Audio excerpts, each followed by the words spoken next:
Picture this.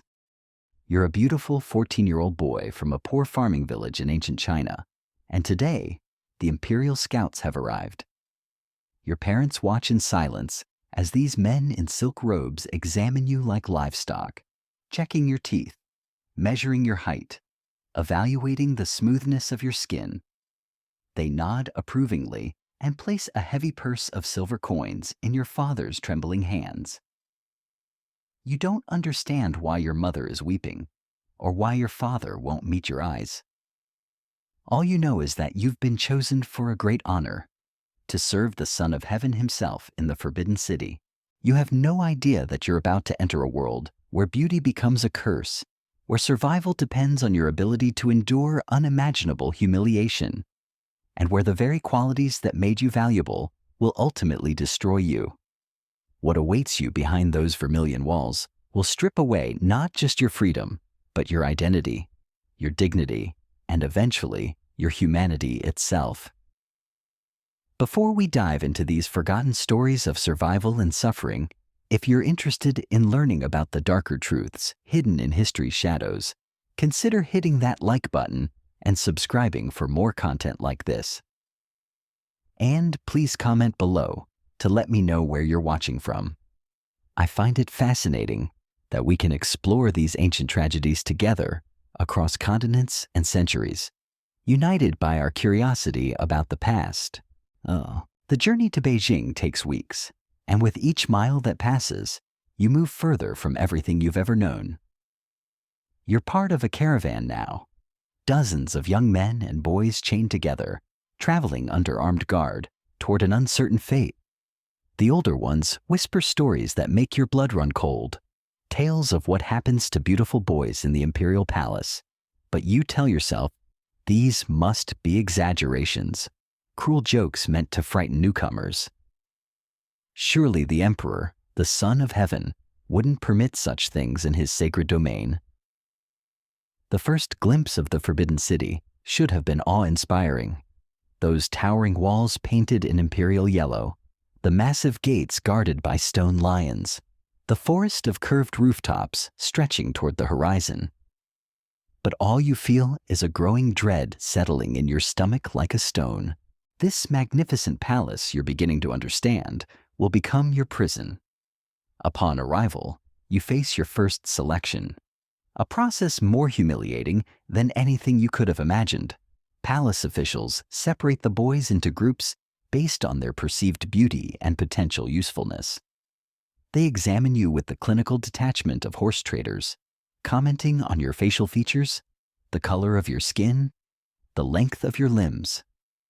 Some boys are deemed suitable only for manual labor in the palace kitchens or gardens. Others show promise for administrative duties. But you catch the eye of a eunuch supervisor who smiles in a way that makes your skin crawl. You've been selected for the most coveted and most dangerous position in the imperial household. You will serve as a companion to the emperor's male relatives and high-ranking officials. The eunuch explains this as if it's a tremendous honor, speaking of the luxury you'll enjoy, the fine clothes you'll wear, the delicate foods you'll taste. What he doesn't explain, what you'll learn through bitter experience, is the price you'll pay for these privileges.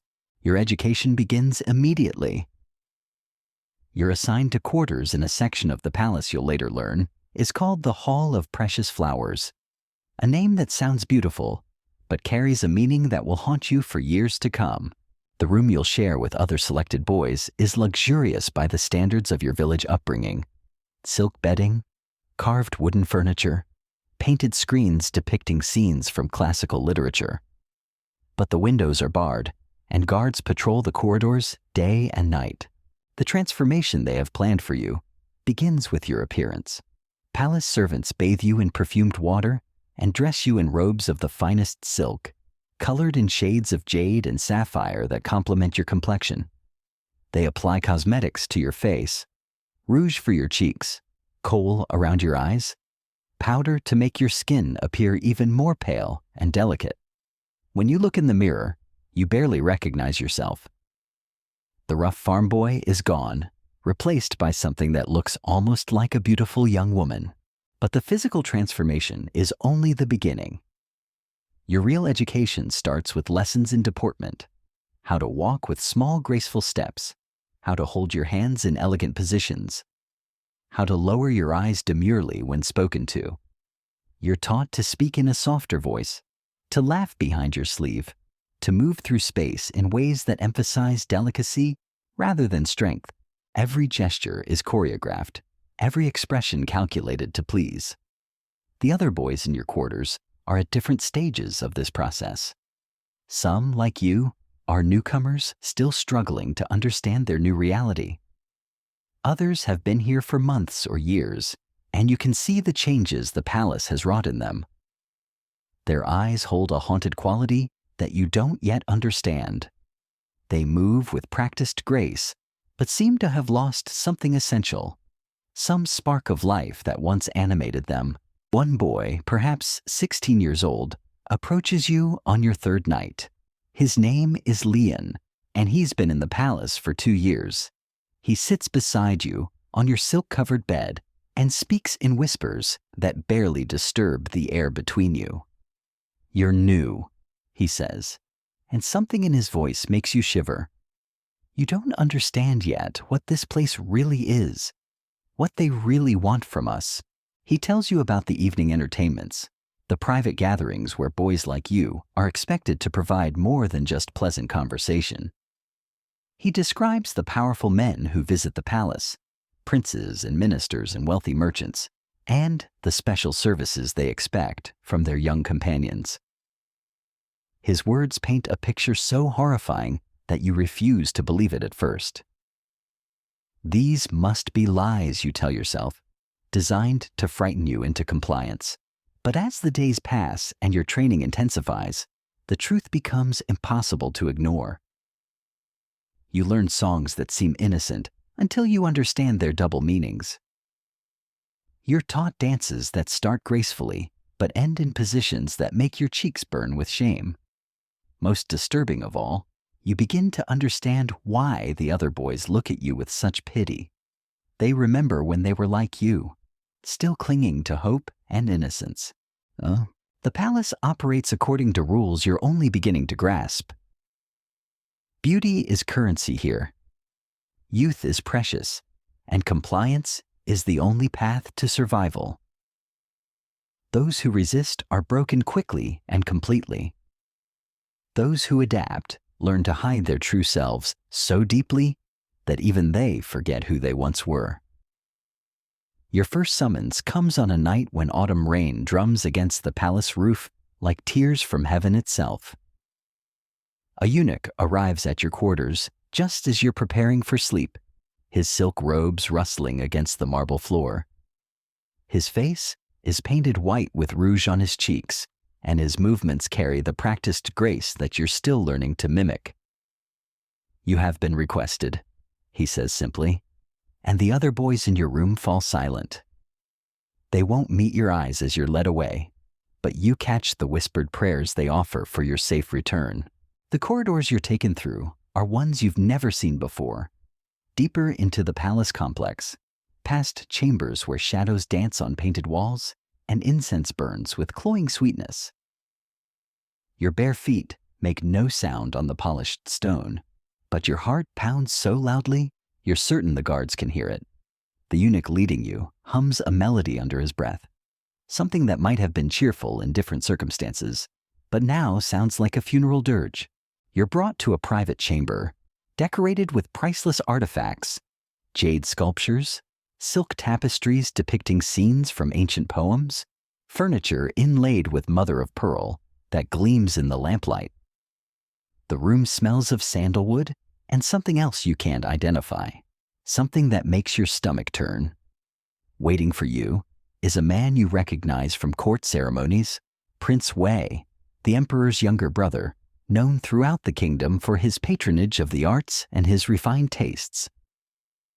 He's younger than you expected, perhaps 30 years old, with the soft features and pale complexion that mark him as someone who has never known physical labor.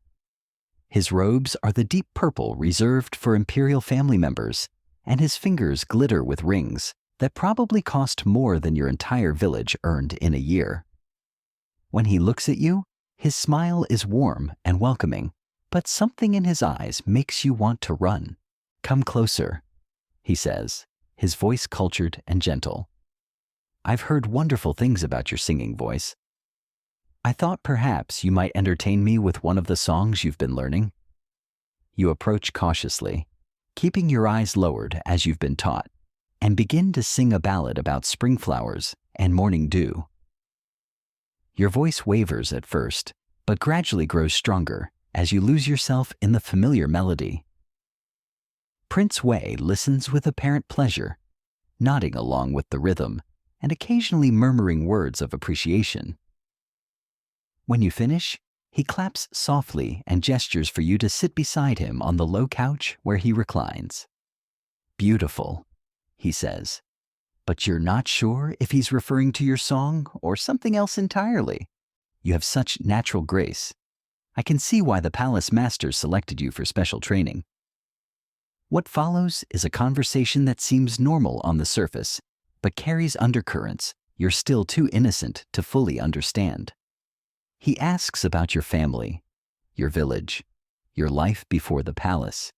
He speaks of poetry and music, of the great artists of previous dynasties, of beauty in all its forms. His manner is so refined, so genuinely interested in your thoughts, that you begin to relax despite your fears. But gradually, his questions become more personal. He asks about your training, about the other boys in your quarters, about your feelings regarding your new life in the palace. His hand rests on your shoulder as he speaks, then moves to your back, then lower. Each touch seems casual, accidental, but you notice how his breathing changes, how his eyes never leave your face. When you try to shift away, his grip tightens slightly.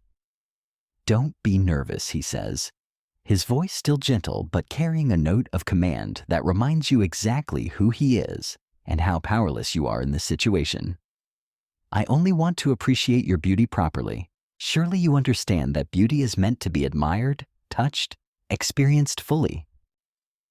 The next hours blur together in a nightmare of confusion and terror. You learn that all your training, the graceful movements, the submissive postures, the carefully applied cosmetics, was preparation for this moment.